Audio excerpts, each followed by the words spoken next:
नमस्कार दोस्तों, मैं मिथुन सिंह स्वागत करता हूं आप सभी का इस प्लेटफॉर्म पे जहां पे आपको हर तरह की जेन्युइन और ऑथेंटिक इन्फॉर्मेशन दी जाती है। तो चलिए शुरू करते हैं आज हिंदी की class. Eklavya model residential school की प्रिपरेशन कर रहे हो आप तो आपने बिल्कुल सही वीडियो पे क्लिक किया है। तो आज हम लोग हिंदी के बेहतरीन इंपॉर्टेंट क्वेश्चनों को देखने जा रहे हैं। तो देखिए, सबसे पहला क्वेश्चन आपके सामने ये रहा। एक तो करेला दूजे नीम चढ़ा, इस लोकोक्ति के सटीक अर्थ को दिए गए विकल्पों में से चयन कीजिए। यानी कि ये जो एक लोकोक्ति दी गई है, एक तो करेला या और दूजा नीम चढ़ा, यानी कि देखो, एक तो करेला का खुद ही कड़वा होता है और उसके ऊपर अगर नीम के ऊपर अगर करेला चढ़ जाए तो क्या होगा, बिल्कुल कड़वा कड़वा होगा। यानी कि जो टेस्ट, जो रिजल्ट होगा वो ही बहुत क्या होगा, नुकसानदायक होगा, अच्छा नहीं होगा। यानी कि दो जो एक साथ हैं दुर्गुण व्यक्ति, यानी कि जिनके अंदर कोई गुण नहीं हो, वो एक साथ मिल जाते हैं। लेकिन करेला स्वास्थ्य के लिए क्या है, अच्छा है, गुड फॉर योर हेल्थ, तो आपको ये खाना चाहिए। तो चलिए फिलहाल आंसर इसका जो होगा वो होगा ऑप्शन नंबर 3। बढ़ते हैं अगले क्वेश्चन की ओर।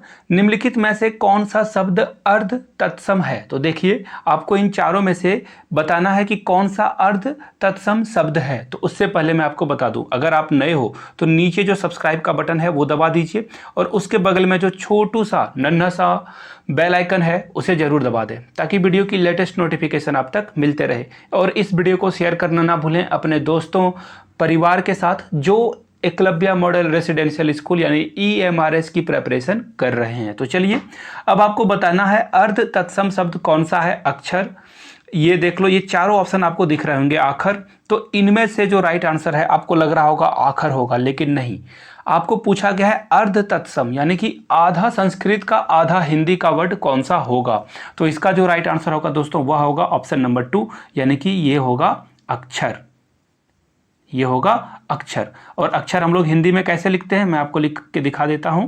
अक्षर, मेरी हिंदी की राइटिंग खराब है, सॉरी, आप यहां से देख सकते हो। आगे बढ़ेंगे क्वेश्चन नंबर 3 की ओर। और देखिए, जल पीपासु शब्द में कौन सा समास है? जी हाँ, यानी जल का प्यासा। तो देखो, आपको यहाँ पे एक समास में ना एक डाइवर्सिटी दिख रही होगी। सबसे पहले तो आप इसे अलग कर सकते हो। द्वंद्व समास, यानी कि माता पिता, लोटा डोरी, ऐसा कुछ बनता है द्वंद्व समास में, जहां पे दोनों पद क्या हो, इक्वल हो, बिल्कुल दोनों की समानता क्या हो, बराबर बराबर हो, समान हो दोनों। बहुब्रीहि समास में जैसे कि नीलकंठ, नीला है कंठ जिसका, यानी कि वहां पे आपको ये दिखेगा। और द्विगु, यानी कि नंबर वाला, कोई भी नंबर आप ले लो, 1 2 3 4 5, चौराहा दोराहा है ना, तो चौराहा यानी कि 4 रास्तों वाला जगह, तो ये हो गया आपका बहुब्रीहि समास, सॉरी द्विगु समास। अब देखिए, बात करते हैं तत्पुरुष समास की। तो देखो, तत्पुरुष समास में जो उत्तर पद यानी कि बाद वाला पद क्या होगा, प्रधान होगा। एग्जाम्पल से बताता हूं मैं, तब आप आसान से समझ पाओगे। देखो, जैसे कि मैंने लिख दिया राजकुमार, राजकुमार, तो देखो इसको अगर आप ब्रेक करोगे दो पार्ट में तो होगा क्या, राजा का कुमार। तो कुमार क्या है, इंपॉर्टेंट है। राजा का कुमार यानी कि क्या, युवराज, तो ये इंपॉर्टेंट है। राजा के कुमार के बारे में बात हो रही है, यानी कि जो ये होगा आंसर वो जाएगा ऑप्शन नंबर ए के साथ। आगे बढ़ते हैं क्वेश्चन नंबर, उससे पहले थोड़ा सा प्रमोशन में कर लूं।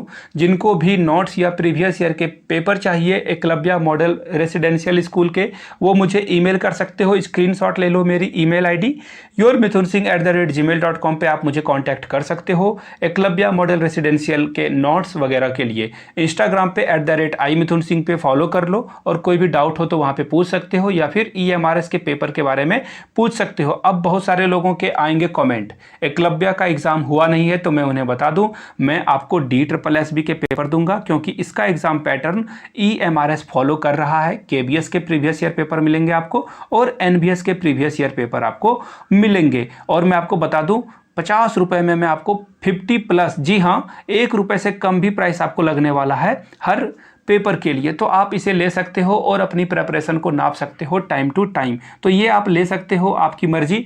और एक और बात, ये सारी चीज़ें ऑनलाइन फ्री में अवेलेबल है। 50 से 60 पेपर अगर आप ऑनलाइन डाउनलोड कर सकते हो तो कर लीजिए। अदरवाइज आप मुझे मेल कर लो yourmithunsingh@gmail.com पे, या फिर इंस्टा पे हो तो imithunsingh सर्च कर लो, वहाँ पे मैं मिल जाऊँगा। Thank you so much. तो चलिए बढ़ते हैं क्वेश्चन नंबर 4 की ओर। जिस संज्ञा से पदार्थ में पाए जाने वाले किसी धर्म का बोध होता है उसे क्या कहते हैं? तो देखिए, सबसे पहले पदार्थ में पाए जाने वाला धर्म का बोध मतलब क्या हुआ। देखो, धर्म मतलब क्या हुआ, जहाँ पे थोड़ी सी करुणा आए, दया का भाव आए, तो ये सारे जहाँ पे भी भाव की बात आ जाए तो वो क्या हो जाएगा, भाववाचक संज्ञा हो जाएगा। और भाववाचक संज्ञा में आप कैसे इस वर्ड को देखते होगे, दयालु। देखो मेरी हिंदी राइटिंग खराब है, मैं फिर से बोल देता हूँ, ये हुआ दयालु। दयालु क्या हो गया, ये हो गया आपका भाववाचक। करुणा, ये सब सारे वर्ड क्या हैं, भाववाचक हैं। चालाकी, तो ये सब भी, इसलिए इसका राइट आंसर क्या होगा, 1 नंबर हो जाएगा। बढ़ते हैं क्वेश्चन नंबर 5 की ओर।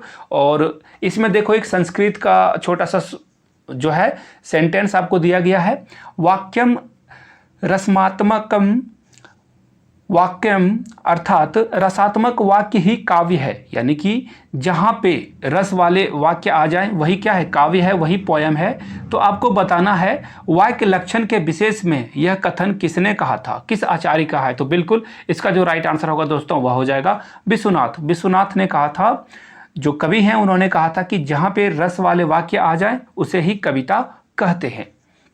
बढ़ेंगे क्वेश्चन नंबर 6 की ओर। निम्नलिखित में से कामयानी का काव्य रूप क्या माना जाता है। तो सबसे पहले आप फोटो देख लो, यहाँ पे कामयानी की एक तस्वीर है बुक की। किताबें जरूर पढ़ा करें आप, तभी आप आगे बढ़ सकते हो। तो देखिए यहाँ पे खुद इसका आंसर आपको दिख रहा होगा, देख लो सारे आंसर आपको इसी के टाइटल में दिख रहा होगा।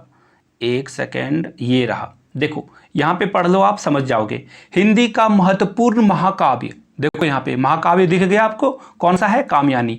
और देखो यहाँ पे इसके राइटर, ये भी एग्जाम में बार बार पूछे जाते हैं, जयशंकर प्रसाद। इनको खोज के पढ़िए, हिंदी वाले जो स्टूडेंट हैं वो तो पढ़िए ही, और बाद वाले भी पढ़ सकते हैं। तो इसका जो राइट आंसर होगा दोस्तों वह क्या हो जाएगा, महाकाव्य। बढ़ेंगे अगले प्रश्न पे। तपोवन शब्द में कौन सी संधि है। तो देखिए सबसे पहले संधि की बात की गई है, तो सबसे पहले आप जान लो तपोवन जो है ये है, सबसे पहले मैं बता दूं ये दीर्घ संधि है। अब ये दीर्घ संधि क्यों हुआ, तो सबसे पहले देख लो दीर्घ संधि में क्या होता है ना, विसर्ग आता है ना। तो सॉरी, ये विसर्ग संधि है, दीर्घ संधि नहीं है, आई एम सॉरी, ये है विसर्ग संधि। और विसर्ग संधि में विसर्ग आता है कैसे, जैसे देखो तपह, इसमें इसे अगर आप 2 भागों में डिवाइड करोगे संधि को, तपह जोड़ वन हो जाएगा, है ना। तो ये जो है देखना, और ये विसर्ग जो है मिलकर के कैसे बन जाता है, ये एकार बन जाएगा, ऐसे बन जाएगा, आप देख लेना। तो ये इसका क्या होगा राइट आंसर, वह जाएगा राइट आंसर किसके साथ, विसर्ग के साथ, यानी कि ऑप्शन नंबर 4। बढ़ेंगे अगले प्रश्न पे। खड़ी बोली हिंदी की किस उपभाषा के अंतर्गत आती है।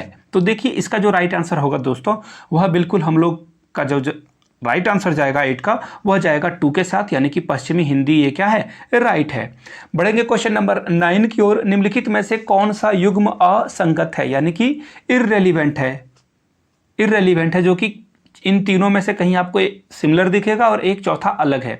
तो पढ़ते हैं ऑप्शन को। खाना पीना, आचार विचार, नॉन तेल, अन्न जल। अब नॉन मतलब यहाँ पे हुआ नमक, याद रखना ये है नमक।